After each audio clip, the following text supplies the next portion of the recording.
What's up, guys? I'm Patty Mayo. Welcome back to the retreat. It has been about 30 days since we opened the retreat on October 1st. Really opened it, meaning we took possession of the property, started to build out our obstacle course, started to put all of our course directives in here, got the boats all settled up, got the, little things like the flagpole all settled, and we are finally ready to take students every single day. Today, Trevor and Kristen are, they're off in Denver. It is just me at the retreat here. There's dog shit all over my beach, so I'm not gonna say that Harvey's working today. I'm just gonna go with no. If you're new here, welcome to the Veterans Retreat. This is a retreat that I made for veterans and first responders to actually turn out the best students we possibly can by not skipping any, cutting any corners, doing any BS that all these other dive facilities seem to do these days, letting students off with the pass. There's no passes here. This is hardcore dive training. I think people will like hardcore dive training. And part of the reason I wanted to create this retreat, apart from giving back to the community that gives so much for us, I went through, I can't tell you how many instructors in the last 18 years of scuba training, and I just never found that one place that did it how I thought it should be done. So I wanted to do it the right way. Create a retreat and a scuba experience, a certification process, and additional training that really prepares you and gets you excited about diving, and then just doesn't leave people, kind of lackluster, not super excited about the sport. Because to get excited about scuba, you got to get into the fun stuff. So now that this is kind of the last chance to really dial things in before everybody arrives at the retreat, well, everybody, I should say the last chance we have before we really get busy, like day by day by day, like no breaks in the middle. I want to get our spider wall up. Spider wall is going to go on the obstacle course side. It's supposed to be like a wall with a bunch of 1-inch board coming out of it. You have to kind of like use a little bit of hand, a little bit of feet to get across it. A pegboard. So I want to have, they got these aluminum pegs, and I want to be able to use those in the posts to go up the rope wall as well. Maybe like even peg over. A pull-up station. I have the bar coming in that I'm going to hang out and put some pull-up stations. Okay, good. I had to make sure that the joists were actually exposed the way I thought they were. Yeah, thank God. I have a bunch of sandbag weights coming. So obviously, in addition to using dumbbells and things like that, here we're going to train with logs. So we have the log presses, stuff that you see like in the Navy SEALs courses. Then we have these different sandbags. So we have 25 pounds, 50 pounds, 75 pounds. Then we have the 175-pound rescue dummy, and we use all these different types of weights because it's like it could be awkward weight, right? And these are things that I'm gonna have the students carry in the water, out of the water, night times, day times, lots of fun stuff. I got some Olympic rings coming in. I'm gonna put that on the high rope. We're not so focused in scuba and this technical training. We're not so focused in building big, beefy guys. What we want to do is build really good core strength. So that's why you're going to see us do repetition after repetition after repetition after repetition to drill a skill and drill that core strength. And then I built this. Come on to the side. And I know this doesn't look like much right now, but I've actually been working on this for a couple of weeks. So this is going to be confined water training obstacle poolside. We're going to put this in the pool. We're going to be able to put the rescue dummy under this bar. This helps pin the rescue dummy in there. This comes off like a cap, and we can add different amounts of weight to this, where they have to use lift bags and things to lift this off, or we have to go in through one of the entrances, bring them out through smaller restrictions like this. And then we have some open ends here, so like we can twist this around, we can add some pieces on, we can make it challenging by having things in their way. And the point of this is confined water rescue, getting someone out of a small area where they're kind of stuck, and you could kind of get stuck, and there's lots of things to maneuver around. This is the high rope obstacle, and to this is why we're on it. I want to add the pegboard, the rings, maybe that little ninja board up top. My only concern is it's pretty tall. If someone falls, it's gonna fucking hurt. And I can't put it down low because then cars and trucks can't come in here to dump sand and all the other stuff that we have to do back here. Another unique element to the Veterans Retreat is our students are all gonna be uniformed. They're all gonna look the same. And I know it sounds small and weird, but uniforming the students makes it more of a professional environment. Really makes you focus why we're here. You know, you're dressed for the part, you look the part, you're ready for the part. So if you're coming to the Florida Scuba Retreat, make sure you get your army green shorts and make sure you get a white t-shirt till we upgrade you to a brown t-shirt. All right, and if you don't have those things, it's fine. We give them to you for free, but please save me the $22.95 and buy your own damn green shorts. Tomorrow, the rest of this week, we're gonna consider inviting some fans down to the retreat, opening it up to beyond veterans and first responders, just to put some of you guys through the paces before we're every single day go, go, go. I think it'd be fun to get some of you dialed down here and put you through it, 18 plus, so look out for that.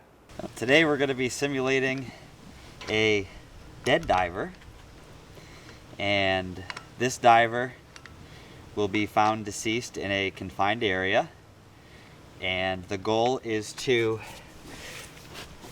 locate the diver, take measurements of his gear, like document what's in his BC, what's in, you know, his BC, if anything's in his BC, if he's buoyant, what the dive computer is reading, as much analysis as we can get. And then we're gonna take the gear off of the dummy. Well, then we're gonna probably free him from the entrapment, take the gear off of the dummy, put him in a body bag, and lift him. Should someone do this if they're not certified? Try to save someone. Why should you never try to save someone in scuba diving? Well, in this case, you definitely would not want to save this person because they're already deceased. And if you're not a professionally trained confined water diver with these skills and these techniques, then you're probably going to find yourself in the same situation as him, and then a certified professional person will come and take you both out of the water. So that only means that I will not be doing this, because then lifting this dummy is hard enough. To get me out of the pool would be impossible. Holding a brick over the water is hard. Imagine having to carry me out. Imagine if you had to carry Trevor out of the water. Would have been a pain in the ass. If I get it, I live there. That body is just staying there at this point, because the lift bag is going to have to be the only resort to get me out. Because honestly, I carried this thing and I almost died. You imagine having to carry me full dead weight, and then on top of that, another 50 pounds of... No way you're lifting 375, bro. You're not that strong. You have to get certified to wear this type of suit, correct? What is this? This is a dry suit, and yes, you do need to get certified to wear a dry suit because it changes a lot about your dive. Actually, an untrained diver was just recently killed in a class. She was around instructors too. Something called a squeeze or something? Yeah, because her suit wasn't connected. She didn't have her dry suit connector on. So she got a nice big fucking squeeze. This is my first time wearing this wetsuit. Just got a new one from DUI. Dry suit. Dry suit.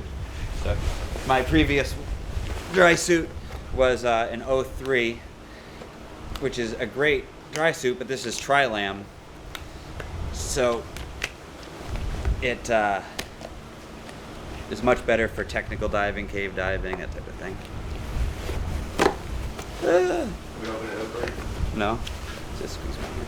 I need lube. I didn't put any lube on my hand. This is the first time I'm wearing it, so I'm just making sure that it's actually dry.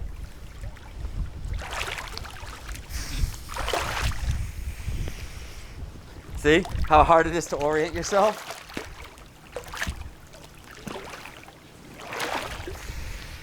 This is how we squeeze ourselves.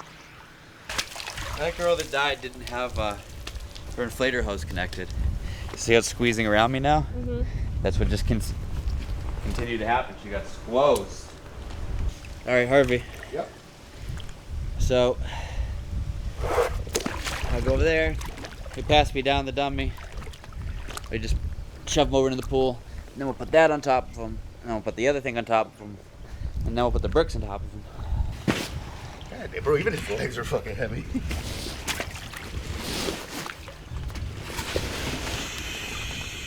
All right, diver in.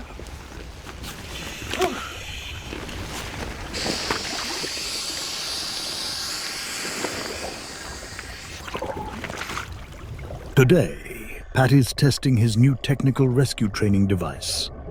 This technical rescue dummy weighs 175 pounds on land and is much less buoyant than a human.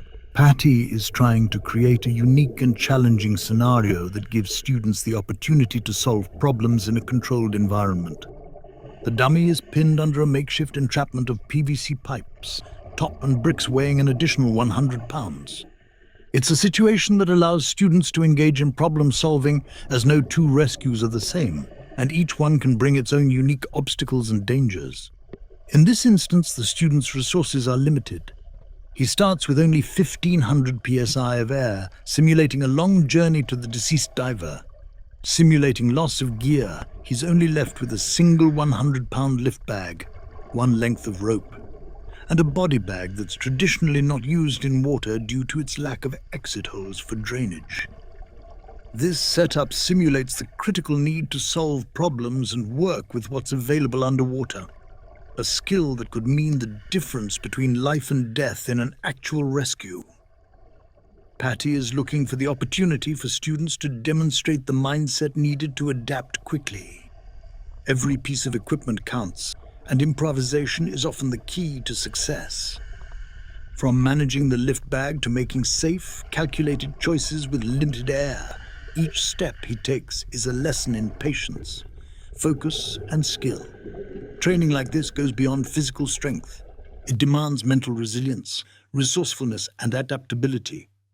In situations like these, underwater problem solving can make all the difference, ensuring that even when conditions are less than ideal, a successful rescue is still within reach.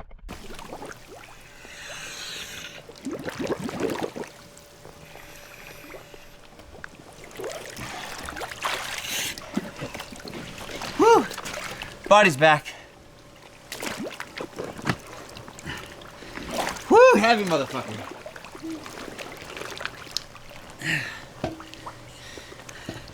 As a job, as a diver, now we're done. Body's back at the surface. Out of the cave. Woo!